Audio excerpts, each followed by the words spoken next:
જય શ્રી કૃષ્ણ. તમને બધાને જોઈને બહુ નાના બાળકો યાદ આવે છે, કારણ કે સચિનભાઈએ બધાની ઉંમર 40 વર્ષની ઘટાડી દીધી અને તમે એવું સાબિત કર્યું કે સંગીતને અને ઉંમરને કોઈ પ્રશ્ન નથી, કોઈ લેવા દેવા નથી. કોંગ્રેચ્યુલેશન.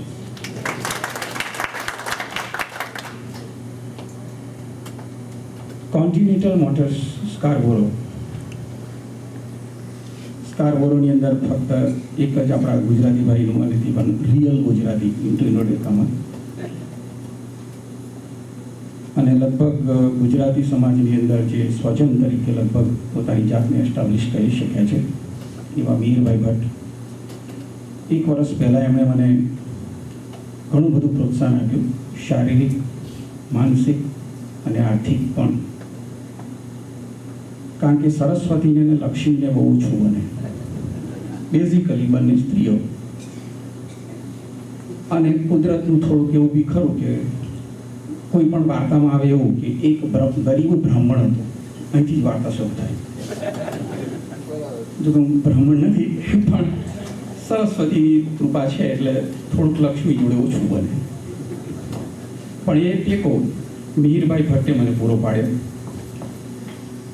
અને આજથી 1 વર્ષ પહેલાં મા બાપને છોડશો નહીં પુસ્તકનું સર્જન થયું, ફેબ્રુઆરી 2012. 1 મહિનાની અંદર 1500 કોપી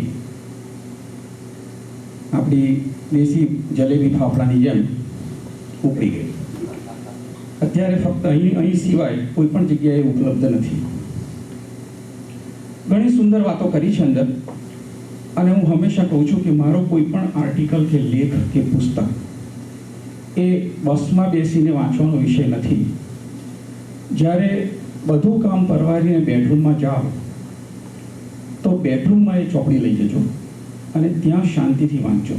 ભલે એક પેરેગ્રાફ વંચાય, એક પાનું વંચાય, એક ચેપ્ટર વંચાય, ઓકે. ત્યાર પછી ઘણા વખતથી સત્યનારાયણની કથા ઘરમાં કરું છું, દર મહિને વાંચું છું. બ્રાહ્મણની જેમ તો નહીં, અહીં કોઈ કથા કરે છે એનીવે. તો દર મહિને કરીએ છીએ અમારી અનુકૂળતા પ્રમાણે, ઘરે કરીએ છીએ પ્રસાદ નામ. પણ બહુ વખતથી વિચાર આવતો હતો કે આ કથા આપણે શા માટે કરવાની, આ કથા શા માટે કરવાની. આ લીલાવતી કોણ, આ કલાવતી કોણ, આ બ્રાહ્મણ શું, આ સૌનક ઋષિ કોણ, ને જંગલો શું, ને આ બધું શું, જેની જોડે આપણે કંઈ લેવા દેવા નથી. એ કથા શું કામ વાંચવાની. પણ અત્યાર સુધી આપણે એક જ સમીકરણ હતું કે સત્યનારાયણની કથા ઇઝ ઇક્વલ ટુ શીરો. જ્યાં કથા થતી હોય ત્યાં બહેનો અંદર જાય, ભાઈઓ બહાર ગપ્પા મારતા હોય, હા, અને અમેરિકાના પ્રેસિડેન્ટની વાતો કરતા હોય એમ. એટલે અને પછી જ્યાં અંદર જય બોલાય એટલે સમજી જાય પહેલો અધ્યાય પત્યો. 5મો અધ્યાય પતે એટલે પછી આરતી કરવા અંદર આવે, મજાનો પડિયો લઈ લે અને પછી ઘેર. એટલે ઘણા વખત એવો વિચાર આવતો હતો કે આપણે કથા વાંચીએ કે કોઈ અભિનેતાનો જીવન ચરિત્ર વાંચીએ, આપણા માટે સરખું જ છે, આપણને કંઈ ફેર નથી પડતો. પણ પછી વધારે વિચાર થયો ત્યારે એમ થયું કે જે કંદમૂળ અને ફળા ખાઈને જંગલમાં રહેતા હોય એ લોકોને આની જોડે કંઈ સંબંધ ના હોય, એમને પૈસાની પડી નથી, બરાબર. તો કંઈક તો આશય હશે. જેમ રામાયણ ને મહાભારતના પાત્રોને અને કથા વસ્તુને આજના જીવન જોડે સંબંધ છે, એવી રીતે આ કથાને પણ હોવો જોઈએ, ક્યાંક તો સંબંધ હશે. એટલે થોડુંક એના ઉપર વધારે મંથન કર્યું અને એ જે સમુદ્ર વિચારોનું મંથન થયું અને એમાંથી જે થોડાક અમૃત નીકળ્યું એમાંથી આ પુસ્તક સર્જાયું. અને કથા તો બધાને ખબર જ હતી એટલે કથા વિશે મારે કશું કહેવાનું નહોતું. છતાં પણ એના પહેલા ચેપ્ટરમાં મેં કથાને સંસ્કૃત ભાષા કાઢીને, અનફોર્ચ્યુનેટલી આપણને નથી આવડતી, પણ નથી આવડતી તો નથી આવડતી, જે છે તે છે. એટલે મેં સંસ્કૃત બધું કાઢી નાખ્યું અને ફક્ત ગુજરાતી ભાષા મૂકી અને આખી કથાને સળંગ મૂકીને પહેલા ચેપ્ટરમાં અને બીજા ચેપ્ટરમાં સમજાયું મેં કે આ બધા પાત્રો કોણ છે, લીલાવતી કોણ છે, કલાવતી કોણ છે, આ બધા ઋષિઓ કોણ છે, આ જંગલ શું છે, આ કથા શા માટે કરવાની, આ કથા કરીને શું કરવું જોઈએ અને આ કથા આપણને શું શું કરવાનું કહે છે. આ બધો વિચાર કરીને મેં જે લખ્યું તે શ્રી સત્યનારાયણની કથા ગુધાર્થ છે. હું તમને એક બહુ સાદી વાત કહીને અહીંયા હવે બતાવી દઈશ કારણ કે સમય નથી. તમે જુઓ કે સત્યનારાયણની કથાનો હીરો કોણ? વાણિયો. કારણ કે વાણિયાએ આખી વાર્તામાં 70% ભાગ રોક્યો છે, ખૂબ રોક્યો છે. લાંબો થઈને બે ચેપ્ટરમાં એ ફેલાયેલો છે, પણ એનું નામ ક્યાંય નથી. જ્યાં હોય ત્યાં સાધુ વાણિયું. મને એમ થાય કે આખું પિક્ચર પતી ગયું ને હીરોનું તો નામ જ નથી ક્યાંય.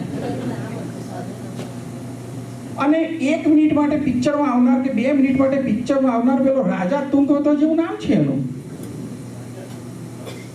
તો મને એમ વિચાર આવ્યો તો કે આવું કેમ? પણ સાથે એવો પણ વિચાર આવ્યો કે મારા કરતા તો ઋષિઓ ઘણા મોટા હતા આપણા બધા કરતા, તો કંઈક તો અર્થ હશે કે શા માટે આ વાણિયાનું નામ નથી, આખી સ્ટોરીમાં નામ કેમ નથી. આવા તો બધા ઘણા પ્રશ્નો મેં ચર્ચા છે અંદર, પણ એક પ્રશ્ન તમને જસ્ટ તમારી નજર સામે તમારી ધ્યાનમાં લાવું છું કે વાણિયાનું નામ કેમ નહીં? ઋષિઓ પાસે નામ ઘટી ગયા હતા પણ નથી આપ્યું નામ. કંઈક કારણ છે એનું કંઈક કારણ છે કે જેથી વાણિયાનું નામ નથી આપ્યું. લીલાવતીનું નામ આપ્યું, કલાવતીનું નામ આપ્યું, ફાલતુ આવનાર 1-2 મિનિટ માટે આવનાર કેરેક્ટરોના નામ આપ્યા, પણ વાણિયાનું નામ ના આપ્યું. અને એની પાછળ એક નાનું કેરેક્ટર જમય, એનું નામ ના આપ્યું. આ 2 નામ નથી આપ્યા. હવે કેમ નથી આપ્યા એ હું તમને નહીં કહું, થોડુંક હોમવર્ક આપું, તમે વાંચજો. એમાં લખ્યું છે કે આ 2 ના નામ કેમ નથી આપ્યા. અહીંયા બંને પુસ્તકો મૂક્યા છે, બંને ફ્રી છે, લઈ જજો, વાંચજો, શાંતિથી વાંચજો, ફરીથી વાંચજો અને ગુઢાર્થ વાંચ્યા પછી વાર્તા વાંચજો અને પછી તમે કોઈકની કથામાં જજો. અને મને ચોક્કસ ખાતરી છે કે આ વાંચ્યા પછી ભાઈઓ બહાર નહીં બેસે, અંદરની જગ્યા ઘટશે. ફરીથી આપ સૌનો ખૂબ ખૂબ આભાર. અમારા લલિતભાઈનો પણ આભાર, જોશીભાઈઓનો આભાર, બધાનો આભાર. Thank you very much. All the best.